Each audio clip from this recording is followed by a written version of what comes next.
ఉద్దేశం అది కూడా ఇమిడి ఉంది దాంట్లో.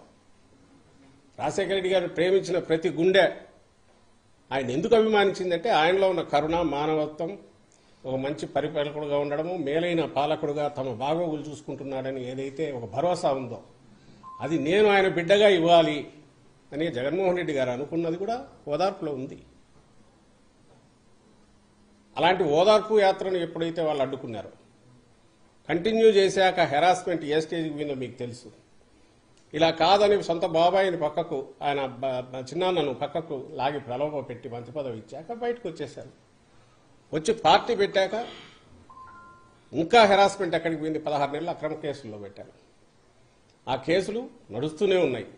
అవి అక్రమ కేసులు అనే విషయం ఆ పార్టీ నాయకులే పదే పదే వాళ్లే చెప్పారు. ఇంక్లూడింగ్ ఇప్పుడు రాజకీయ దీంట్లోకి వచ్చిన, తెర మీదకి వచ్చిన, అప్పట్లో ఇన్వెస్టిగేట్ చేసిన లక్ష్మీనారాయణ గారు కూడా ఆ కేసు దాని స్వరూపం ఎంతంటే ఇదిగో ఇంతే, ఇంతకు మించి లేదని ఆయన కూడా చెప్పారు అప్పట్లో ఇన్వెస్టిగేటివ్ ఆఫీసర్. అది కూడా ఒక ఆరోపణ, దానికి సంబంధించి మాత్రమే జరిగింది. ఇవన్నీ అక్రమ కేసులు. ఇందులో కేసే లేదు. రామోజీరావు షేర్లు, ఒక షేర్ 5,30,000కు పోయినప్పుడు ఇది 360కు పోవడంలో ఏది సాక్షి షేరు, ఏ రకమైన స్కామ్ ఉంది? ఇచ్చేవాడు కొనేవాడి మధ్య అగ్రిమెంట్తో జరిగిన ఒక ఒప్పందంతో షేర్ ట్రాన్స్ఫర్ అయ్యి ఫిజికల్గా అసెట్స్ ఉండి రోజు లక్షలాది కాపీలు పత్రిక వస్తుంటే అది ఏ రకంగా అక్రమం అవుతుంది?